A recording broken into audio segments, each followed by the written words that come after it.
दुनिया फुटबॉल का सबसे बड़ा इवेंट फीफा वर्ल्ड कप आज से कतर में शुरू हो रहा है। फुटबॉल का ताज सर पर सजाने के लिए 32 टीमें मैदान में पहुंच गई हैं। 19 दिनों में 64 मैचेस होंगे। हर ग्रुप से 2 टीमें नॉकआउट मरहले में दाखिल होंगी। अहम मुकाबलों में ईरान और अमेरिका का टकराव 30 नवंबर को होगा। अर्जेंटीना और मेक्सिको 27 नवंबर को और स्पेन जर्मनी का मुकाबला 28 नवंबर को होगा। अभी आपको बराह रास्त लिए चलेंगे कराची। सईद गनी इस वक्त प्रेस कॉन्फ्रेंस कर रहे हैं। जितनी बातें, जितने ऐलाना, जितने दावे इमरान नाजी पहले कर चुका है, अगर उस ट्रैक रिकॉर्ड को देखें तो ये 26 वाला भी हमें उसी किस्म का कोई दावा लगता है जो पूरा होता हुआ मुझे नज़र नहीं आता। लेकिन जो ख़तरनाक बात है, जो शायद पाकिस्तान की या दुनिया की तारीख में कहीं नहीं हुई होगी, कि एक इदारे के सरबराह की तैनाती को इतना कंट्रोवर्शियल बनाना और तमाशा बनाना एक बहुत ही अफसोसनाक बात है। और वो भी ऐसे आदमी की तरफ से जो बदकिस्मती से हमारे मुल्क का वज़ीर आज़म रहा हो, एक जमात का अपने आप को सरबराह समझता है। लेकिन एक आम सी तैनाती जो रूटीन में हो जानी चाहिए, जो मुतनाज़ा नहीं होनी चाहिए, जो ज़ेर बहस नहीं आनी चाहिए, जो अखबारात की जीनत नहीं बननी चाहिए, उसको इतना इसने ज़ेर बहस बनाया है, इतना मुतनाज़ा बनाया है कि दुनिया भर में मजाक उड़ाया जा रहा है कि ये पाकिस्तान में जमहूरियत पसंद सियासी जमातें कर क्या रही हैं। ये जो एक रवायत इमरान खान डाल रहा है कि सियासी जमातें दबाव डालें कोई भी हुकूमत हो उसके ऊपर और कोशिश करें कि उनकी मर्ज़ी का कोई आर्मी चीफ लग जाए, ये रवायत बहुत ख़तरनाक है। ये तरीक़ेकार जो इमरान खान ने इख्तियार किया ये बहुत ही तबाहकुन है, इसलिए कि आर्मी चीफ की तैनाती हर 3 बरस बाद होनी है और कोई भी जमात जिसके पास ये ताकत हो कि वो 10, 15, 20 हज़ार बंदे इकट्ठे कर सकती है, वो कहे जी मैं तो जाके पिंडी में मैंने बैठना है और फ़लाँ आदमी को जो है आप जो आर्मी चीफ लगाएं। इससे किसी भी तरह से ना इस मुल्क की खिदमत हो रही है, ना ही हमारे इदारों की जो है वो खिदमत हो रही है। इससे इदारों को नुकसान हो रहा है, हमारे मुल्क को नुकसान हो रहा है और जमहूरियत का दुनिया भर में तमाशा बन रहा है। इमरान खान इस बात पे बिल्कुल उसने अपना माइंड बनाया हुआ है, उसको यकीन हो गया है कि वो इक़्तिदार में किसी मैनिपुलेशन के बग़ैर आ ही नहीं सकता। जब तक उसे इस्टेब्लिशमेंट का जो गैर आइनी किरदार है कि वो इंतखाबात में धांधली करवाएं, वो इसको जितवाएं, फिर इसको हुकूमत में बिठाएं, फिर उसके बाद इसकी नेपियां बदलें, इसके छोटे छोटे काम करें, असम्बलियों का कोरम पूरा कराएं, इसका बजट पास कराएं, सेनेट में इसके लोगों को टिकट जो वोट हैं वो पढ़वाएं, वो सारे काम वो करते रहें तभी इमरान खान किसी तरह हुकूमत में आ सकता है और चल सकता है। लेकिन अगर किसी मौके पर फ़ौज ने, इस्टेब्लिशमेंट ने ये इज़हार कर लिया अपना खुल के और ये तय कर लिया कि हमने गैर आइनी, गैर कानूनी काम नहीं करना, हमें अपने आइनी दायरे के अंदर रहकर अपना किरदार अदा करना है, जो बड़ी खुशाइंद बात है, तो इमरान खान की नींदें आराम हो गई हैं और इमरान खान की ज़िंदगी अज़ाब बन गई है कि अब मेरा होगा क्या। और अगर ये जो कहता है कि मैं मकबूल तरीन जमात का सरबराह हूँ, तो भाई मकबूल तरीन जमात के सरबराह हो तो इलेक्शन जब होगा इलेक्शन लड़ना और मकबूल तरीन जमात तुम्हें जितवा देगी, तुम जीत कर आ जाओगे, अपनी मर्ज़ी के फ़ैसले करना। जो इख्तियार आज शहबाज शरीफ के पास है वो इख्तियार तुम्हारे पास आ जाएगा, फिर तुम सारे फ़ैसले करना।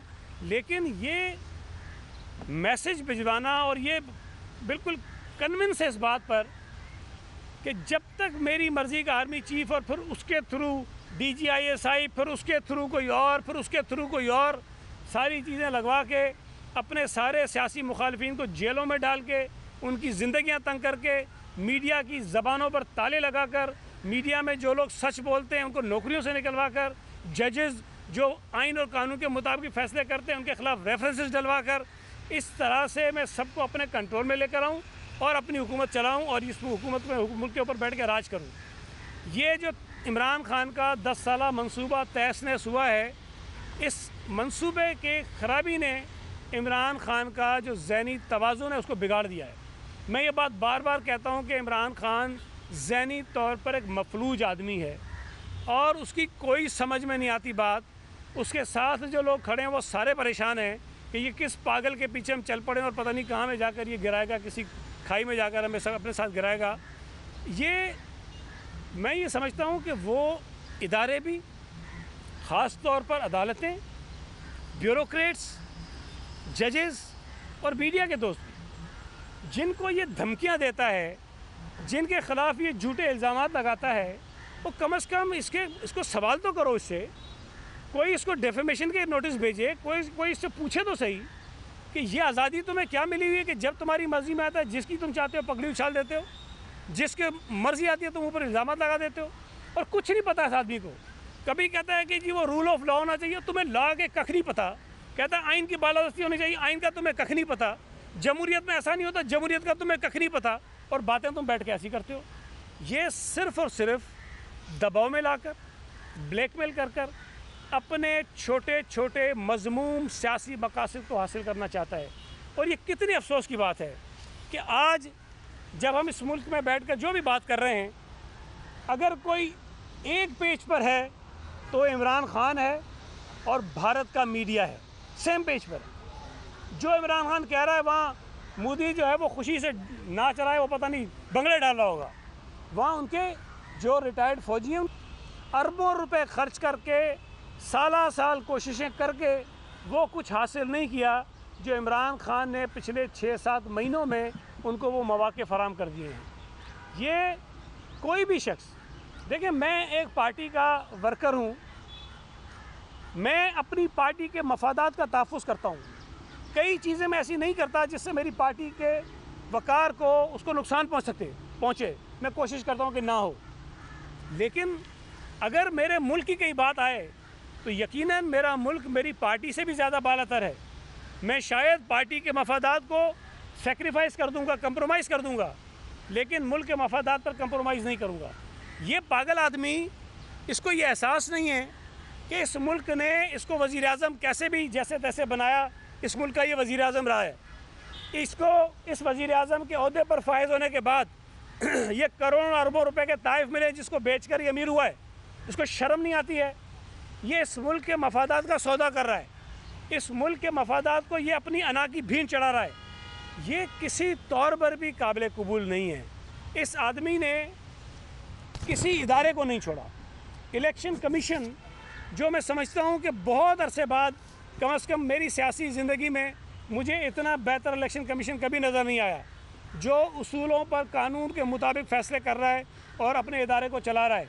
इसको उस पर भी एतराज़ है, इसलिए कि इसकी बात नहीं मानते, इसलिए कि वो जो फ़ॉरेन फंडिंग का केस था इसकी मर्ज़ी का उस पर फ़ैसला नहीं दिया, इसलिए कि तोशा खाने में जो चोरियाँ इसकी पकड़ी गई हैं इसकी मर्ज़ी का फ़ैसला इलेक्शन कमीशन नहीं देता, इसलिए वो उसको बुरा लगता है।